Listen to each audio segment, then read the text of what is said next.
die angeregt wurde durch Herrn Busch seine, die ich in Krefeld, in Mörs gesehen habe, als ich in Krefeld war und in Venlo. Es ist natürlich lange nicht so super in der Konstruktion und im Aussehen wie die vom Herrn Busch, aber ich hoffe, dass es erst der Anfang ist und dass ich noch eine schönere bauen werde. Jetzt werde ich sie mal starten.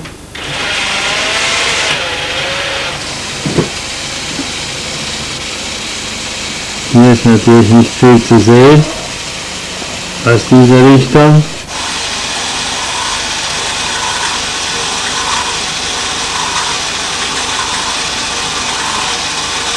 So, das.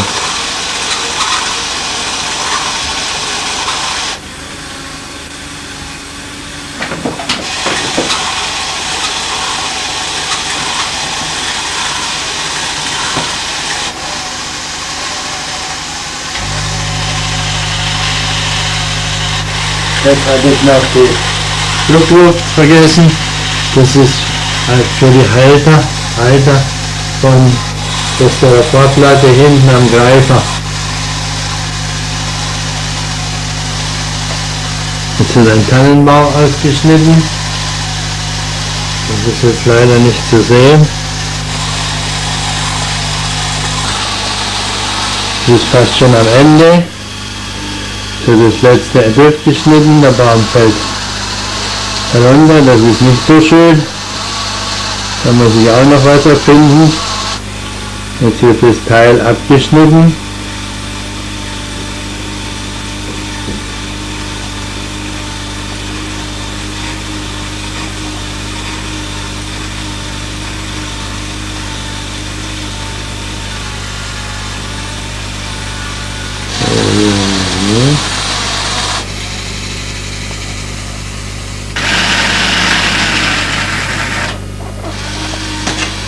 So sieht das fertige Teil aus, das Stück Styropor, aus dem es herausgeschnitten wurde, und dann der Tannenbaum.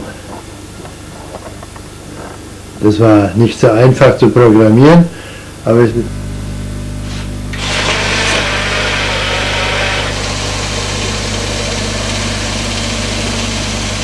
jetzt will ich den Hauptteil der Maschine im Ausschnitt zeigen. Der Greifer ist jetzt zurückgefahren. Jetzt fährt der Schneidedraht zur Position.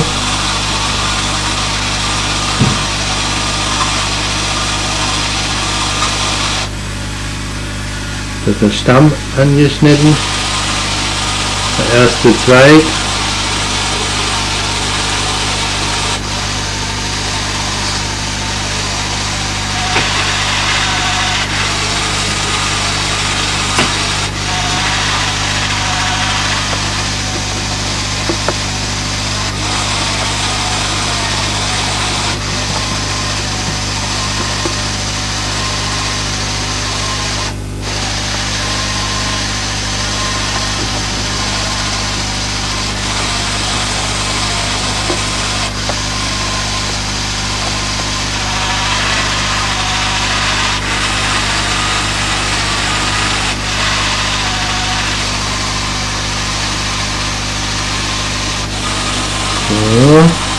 So, jetzt ist bald die Endphase erreicht. Jetzt wird der Stamm abgeschnitten. Und jetzt das ganze verbrauchte Werkstück der Länge nach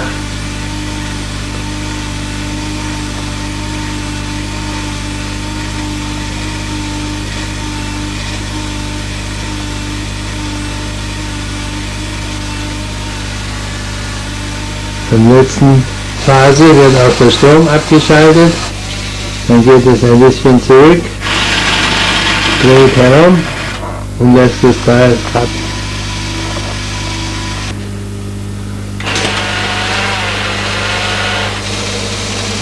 Es ist schon faszinierend anzuschauen, mit welcher Präzision die Maschine arbeitet. Es ist von dem Teil das letzte Stück.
Hier sieht man den Greifer, der dann zurückfährt, mit der Schnecke angetrieben und bestimmte Positionen einnimmt. Hat nämlich hier einen Schalter davor, der die Dicke von dem berücksichtigt und dann bis zurückfährt, damit er sich drehen kann. Das könnte man natürlich vielleicht etwas schöner bauen, aber das ist ja ein nachträglicher Einbau, der sich aus der Gegebenheit ergeben hat. Hier sieht man den Transporteur für die Platten. Das ist also genau nachgebaut von dem, wie sie der Herr Busch gebaut hat. Da sieht man den Bügel vom Schneider und die zwei Pneumatikbetätiger, die da das festhalten, das Styropor. Hier sieht man den Schrittzähler, der ist aus dem Trainingsroboter, die Lichtschranken, also die Kabellichtschranken verwendet, die über das Programm eben die Fahrstrecke des Heizdrahtes vorgeben.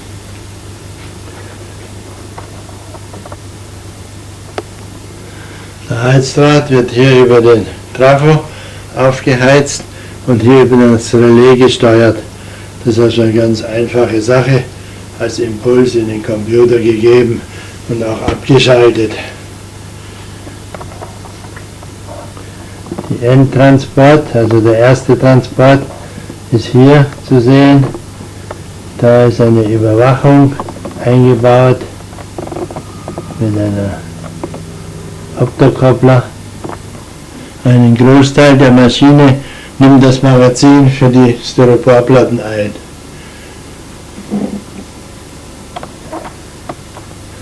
Im Magazin müssen die Styroporplatten auf Rollen gelagert sein, da die Reibung der Oberfläche so stark ist, dass es selbst diese Gummibänder und auch dieser Pusher da das nicht herausbringen.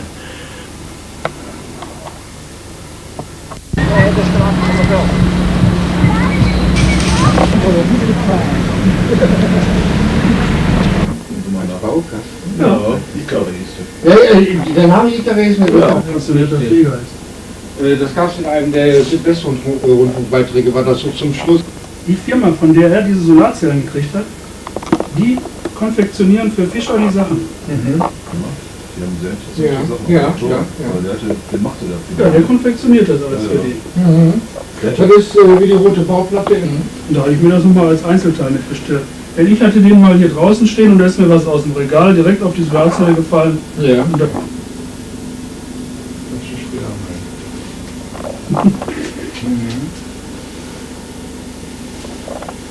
das ist der CD als Schalldämpfung.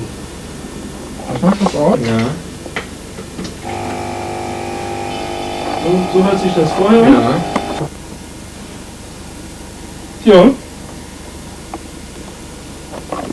Also eine Zeitungsnotiz, Fischer hat Filiale erreicht, habe ich nirgendwo gesehen. Meldetechniker beschäftigt waren, ganze Ämter wochenweise umzurüsten, indem die Drähte da ausgelötet und umgelötet werden. Ein richtig schönes, starkes Stück Geschichte. Ist vorbei. So, jetzt sprechen weiter, damit es lebendig wird. Ja gut. Ja, schlagen Sie mal einen Namen vor für die Stiftung Fischertechnik. Nationalerbe Fischertechnik oder alles sowas. Wir müssen noch einen ganz großspuриgen Namen machen. Das, was wir zuletzt gesehen haben, war der Herr Fuchs, Herr Derks und Herr Busch in Buschens Bastelkammer, die sehr schön ausgebaut ist, und auch die Styropor-Schneidemaschine vom Herrn Busch war zu sehen. Was jetzt zu sehen ist, ist meine. Sie sieht natürlich anders aus, nicht so ausgereift, aber in der Funktion genauso gut. Zur Ergänzung noch ein anderes Programm, und zwar soll es jetzt ein Kreuz ausschneiden.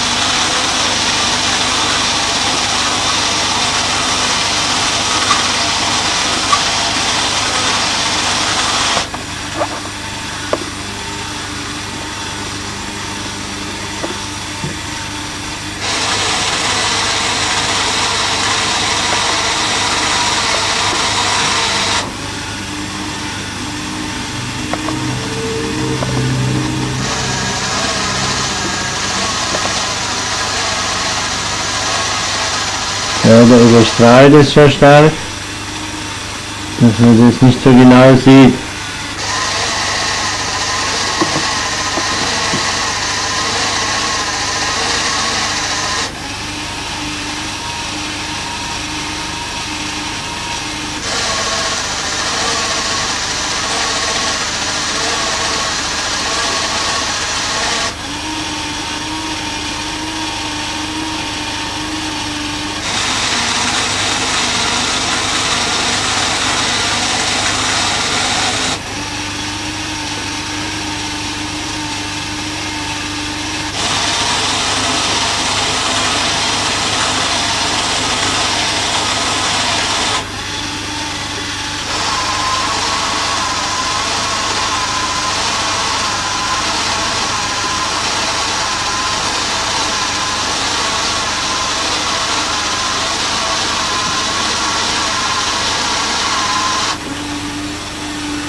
Der Auswurf hat nicht so ganz geklappt, ist auch nicht so gezeigt.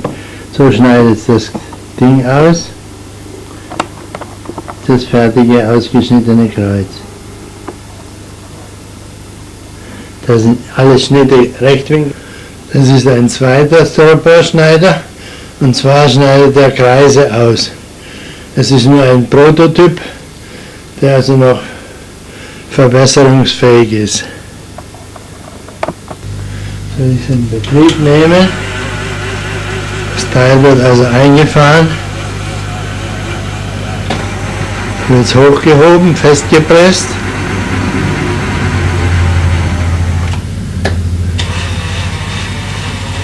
Das Werkstück wird gedreht.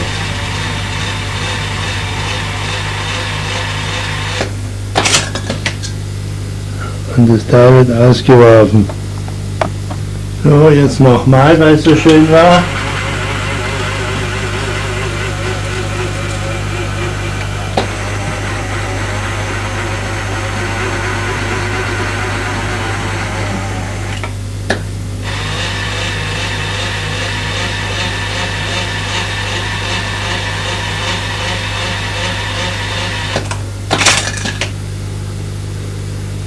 Es wird also ziemlich brutal herausgeworfen, Teile abgerissen, aber ein wunderschöner Kreis geschnitten.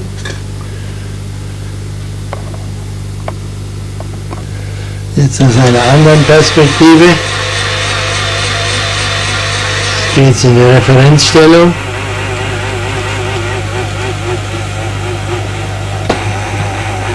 Also genau gesehen, wie das hochgehoben und zusammengepresst wird. Wenn es also der Schieber zurückgefahren ist, beginnt der Schneider.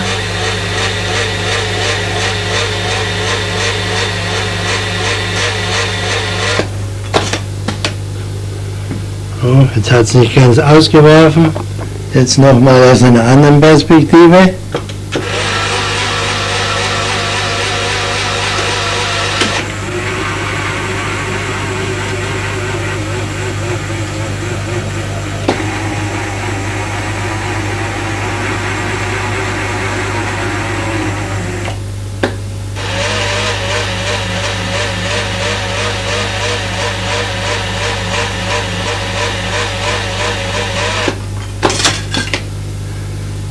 Jetzt hat er einen Schwung herausgefahren. Da sieht man die fertigen Teile und die Reste, die übrig bleiben. Das Grundstück, der Baustein, der hier im Magazin sitzt, der ist 9 x 9 Zentimeter.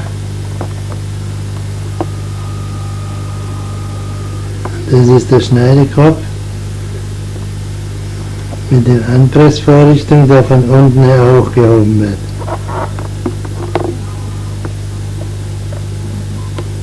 Hier sieht man den Schneidevorrichtung.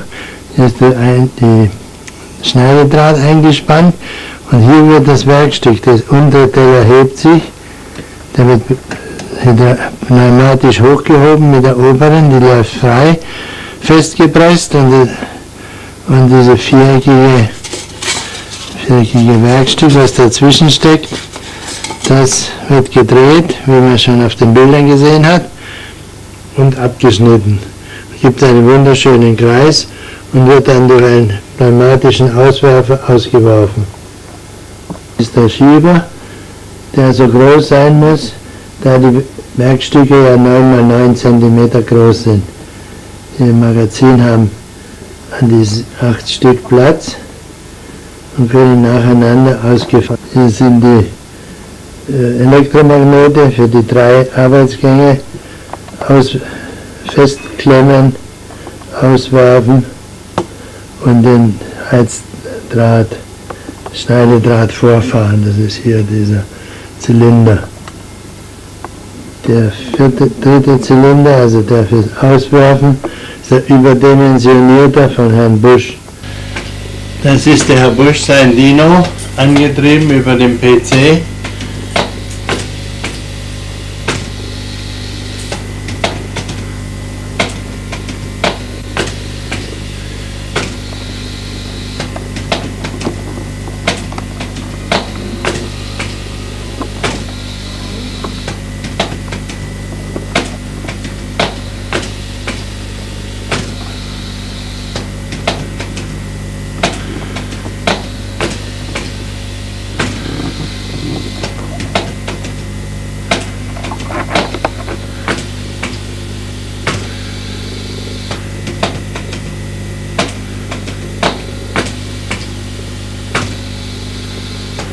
Immer wenn er das Maul aufreißt, werden die Lichter eingeschaltet.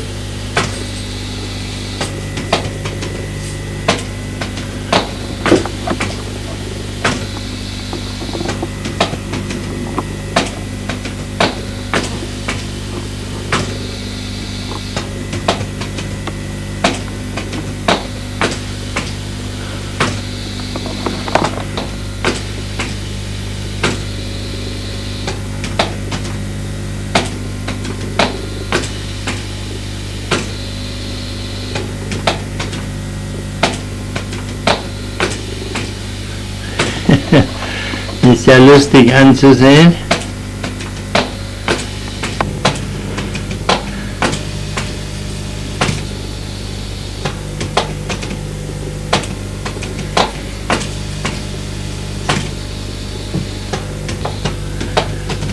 So, noch eine Einstellung nach oben.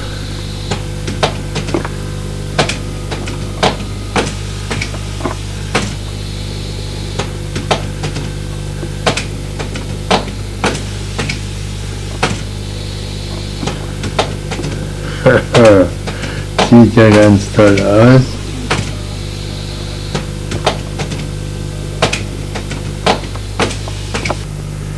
Diese Maschine hier ist meine Version eines Sternschneiders. Man sieht ihn hier schon fertig. Jetzt werde ich die Maschine starten. Da wird das Material zugeführt. Der Drehteller, der ist mit einer Schicht Glaspapier beklebt, damit es nicht durchrutscht. Jetzt wird es hochgehoben, das Teil, und festgeklemmt.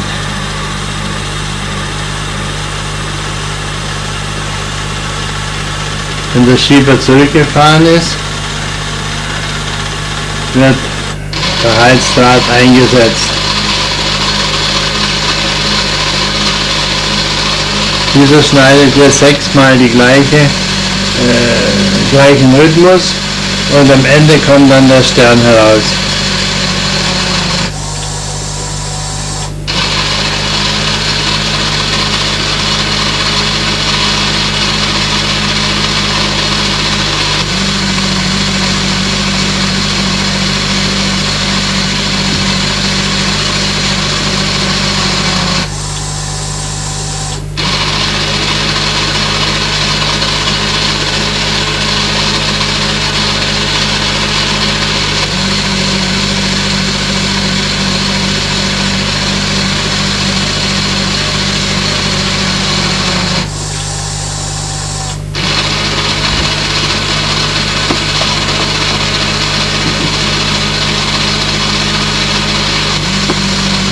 sieht man schon.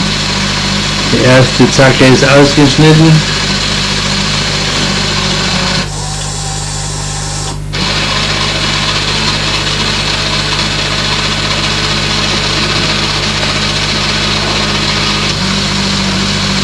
Ein Doppeldraht, so auf zwei Seiten, wird zugleich geschnitten.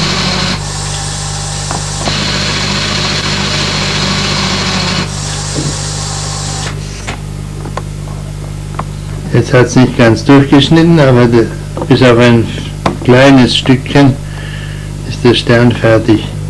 Jetzt die gleiche Maschine, eine andere Einstellung, vom Start weg. Der Materialschieber in Aktion.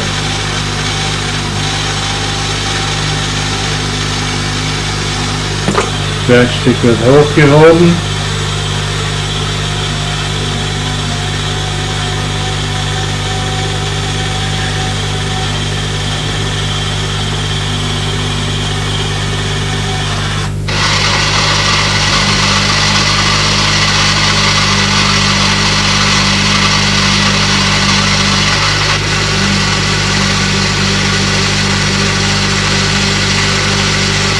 Der erste Schnitt.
Mit der gewohnten Fischerpräzision wird da geschnitten.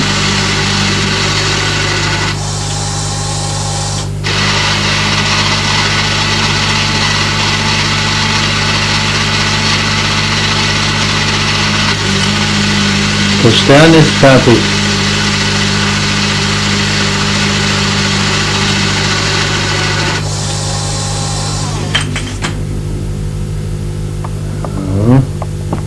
Hier sieht man die Festklemmvorrichtung mittels zweier Zylinder wird hochgehoben und hier oben festgepresst. Das hat sich sehr gut bewährt, dieses System, denn es hat genügend Kraft, um das Werkstück, das leichte Styropor, zu halten. Der Styroporschneider, der hier auf diesem schneckengetriebenen Tisch ruht, der ist gleich in doppelter Ausfertigung, so habe ich mit einem Vorwärtsgang gleich den Schnitt für zwei Sternseiten. Und das ist also hier, und das wird immer gedreht, 60 Grad, und schneidet zum Schluss den Stern aus. Der Strom für die Heizdrähte wird jeweils bei Benötigung hier über dieses Relais zugeschaltet. Das ist bei allen anderen Schneidmodellen genauso.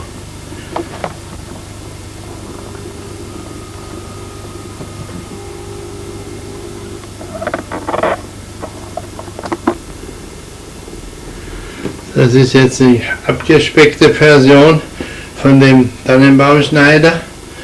Dieser kann also nur Tannenbäume schneiden und nicht wie der andere, der auch noch Kreuze geschnitten hat.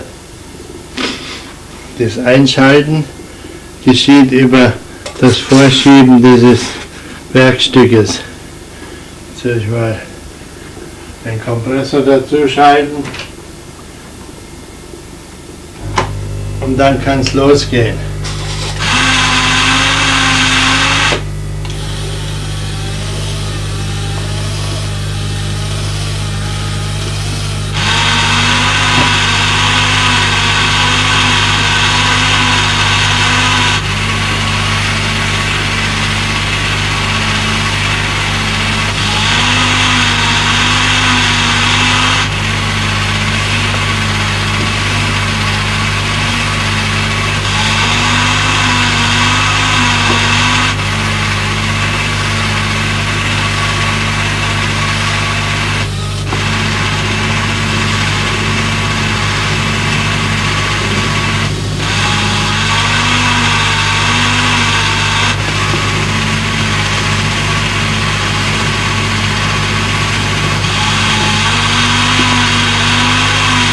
Hier ist der Schrittzähler.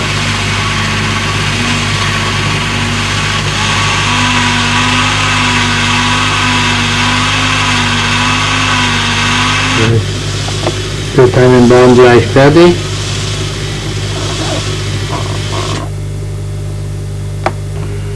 Eigentlich ganz einfach gebaut. Das ist also die X- und Y-Achse und beide werden gezählt über die Optokoppler. Das Werkstück wird hier festgehalten durch die zwei Pneumatikbetätiger und hier, wo man es noch genauer sieht, hier ist dann der Schalter für den Anfang. Hier sieht man den Aufbau sehr schön. Der ist sehr einfach. Hier ist dann der Einschalter.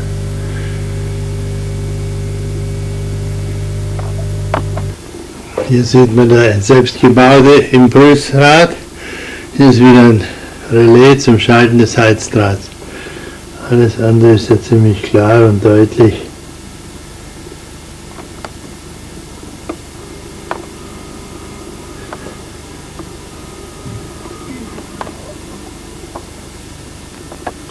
Dies ist der Nachbau eines hölzernen Würfelbechers, der in dem Grab 3 von Quostol gefunden wurde.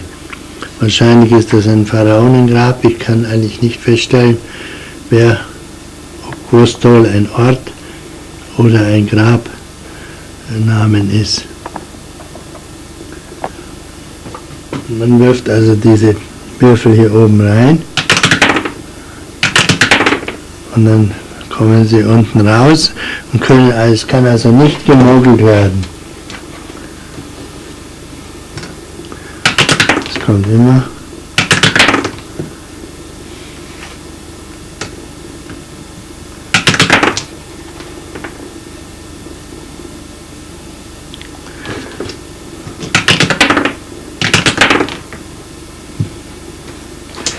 Ja, leider rollen die etwas zu weit vor.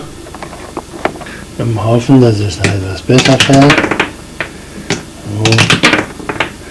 Die laufen alle so weit raus, das ist das Einzige.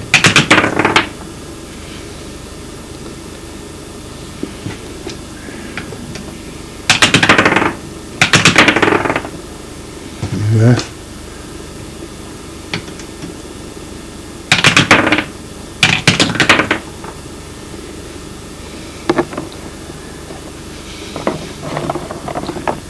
Dieses Modell will ich den holländischen Clubheft zur Verfügung stellen. Das ist ein Demonstrationsmodell für einen Ablageroboter mit 3×10 Ablagestellen.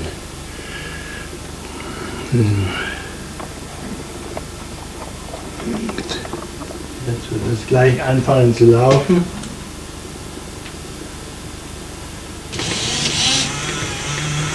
Geht in die Home. Und jetzt haben wir auf 2, 5.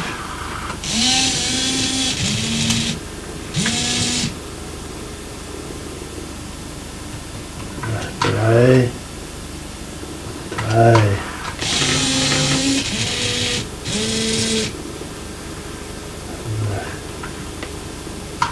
2.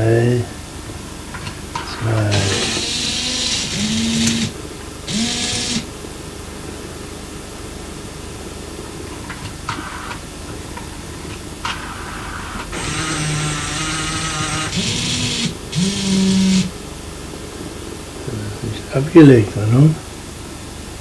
Oh.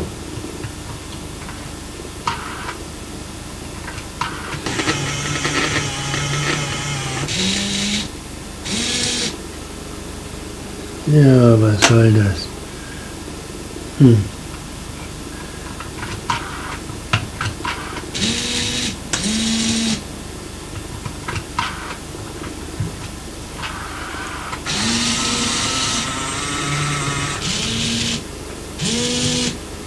Ja, was sollen da jetzt? Die Magneten halten so fest. 1, 2, muss eigentlich hierher fahren. auf. 3, 7.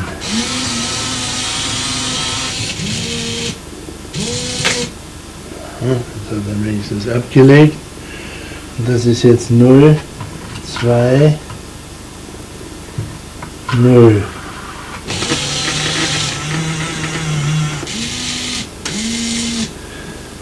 Die Geschwindigkeit des Verfahrens ist ja wunderschön. 3, 9. Jetzt fahren wir bis zur letzten Position.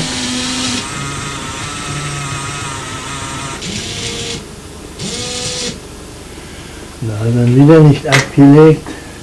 Da muss ich ja seinen Tesafilm draufkleben.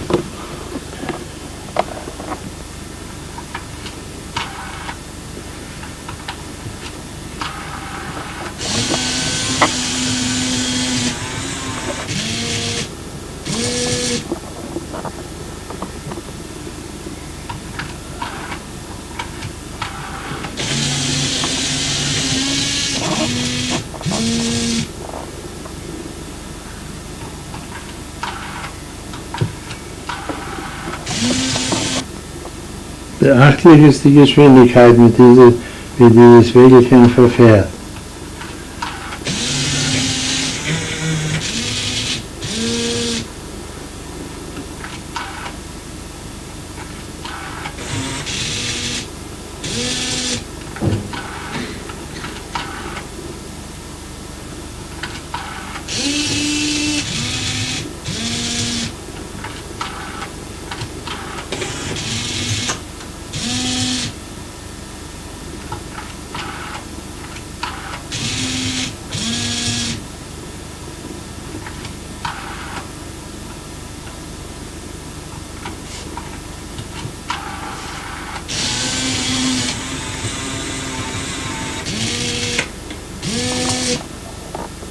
Ein zweites Demonstrationsmodell mit 2x10 Ablagen und einem anderen Rhythmus.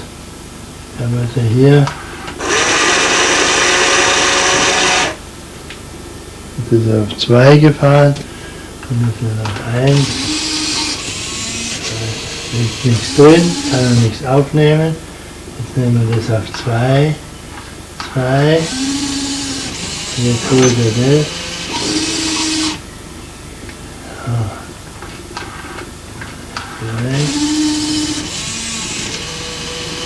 Sammeln. 5.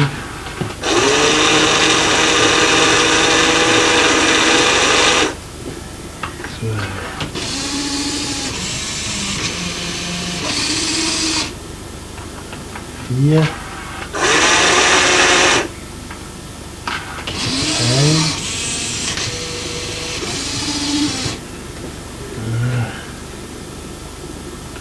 6.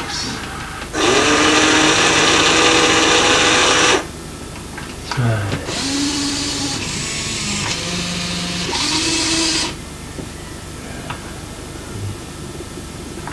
6. 1.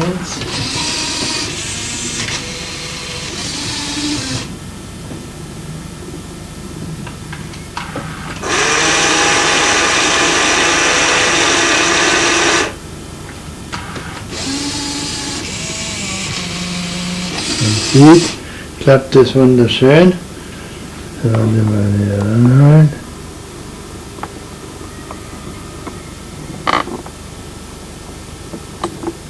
Das ist jetzt der Roboter. Größer aufgenommen. Sollen wir mal hier.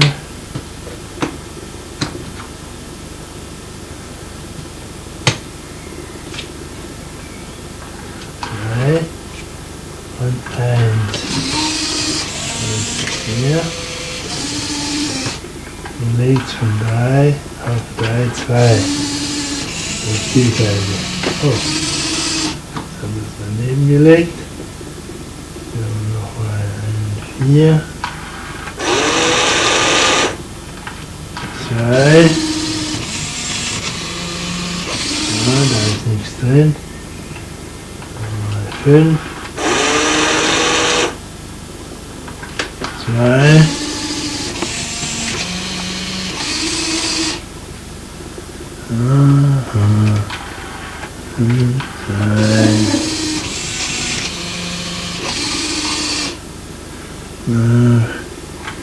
Vier,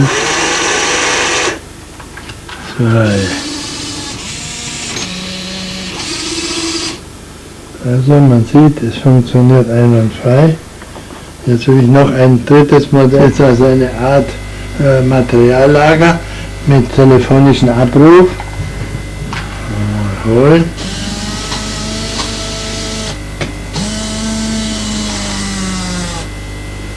Und dann fährt es auf 3.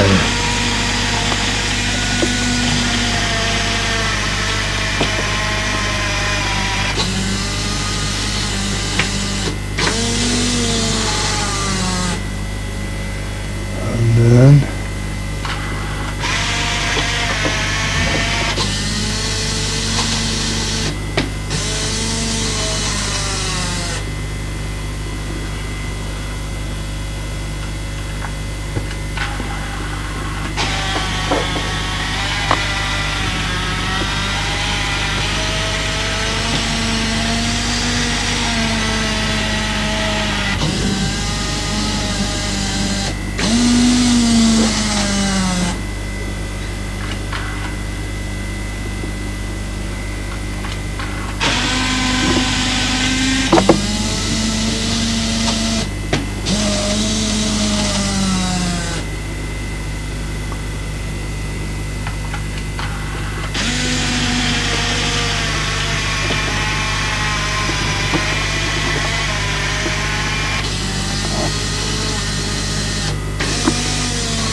Und so sind hier die ganzen Ablagefelder bis 9. Kann man das vielleicht mal holen. Das ist dann 6.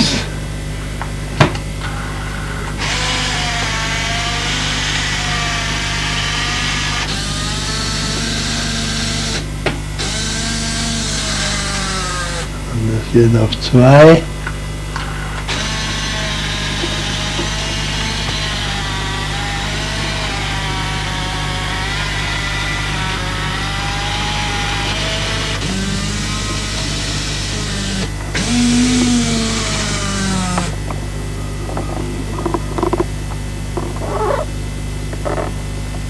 Hier ist wieder ein Modell mit nur 10 Ablagestellen.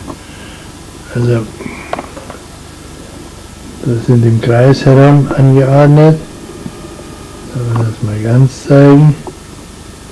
Und durch Anwählen mit der Telefonscheibe, durch Anwählen mit der Wählscheibe wird die Position bestimmt.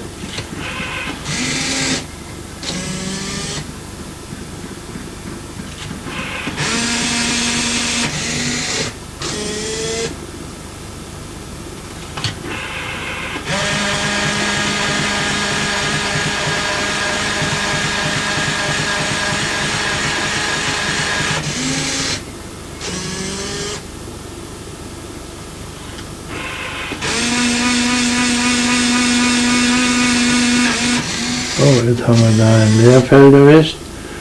Wenn wir das lieber mal darüber legen. So.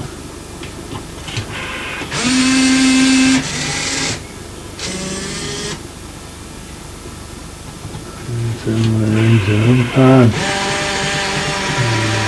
Wenn das da hinfällt.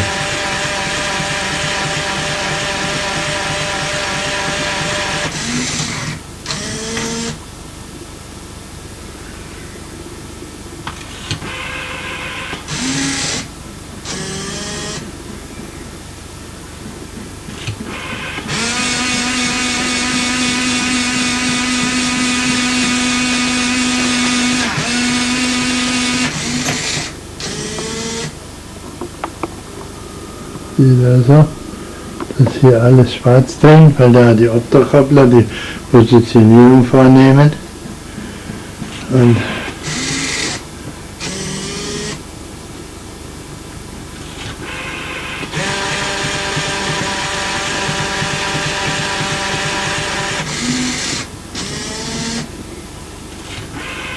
wollen wir mal. Halt, es war noch nicht zurückgefahren. Oh. Hier schauen. Halt.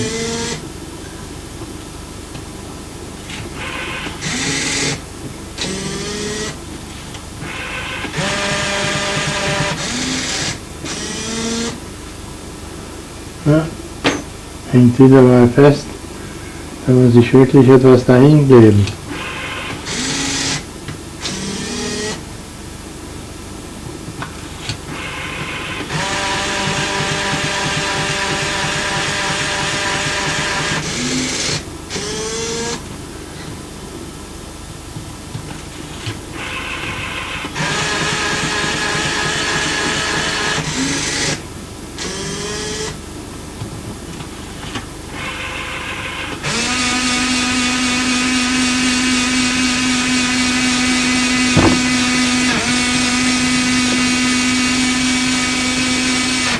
Oh, jetzt habe ich natürlich eins zu viel gewählt.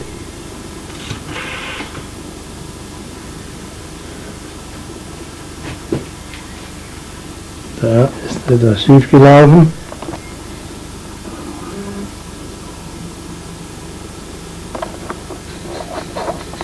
Das ist eine programmgesteuerte Maschinenanlage. Werde ich jetzt zeigen. Das Programm wird eingefügt und dann beginnt die Maschine zu laufen.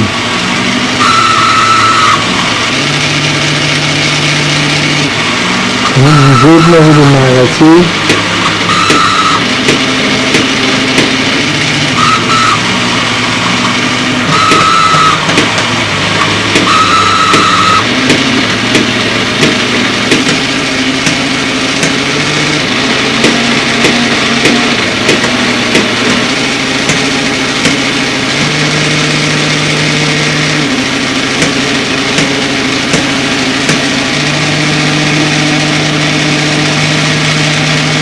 Da ist das Magazin jetzt herausgelaufen.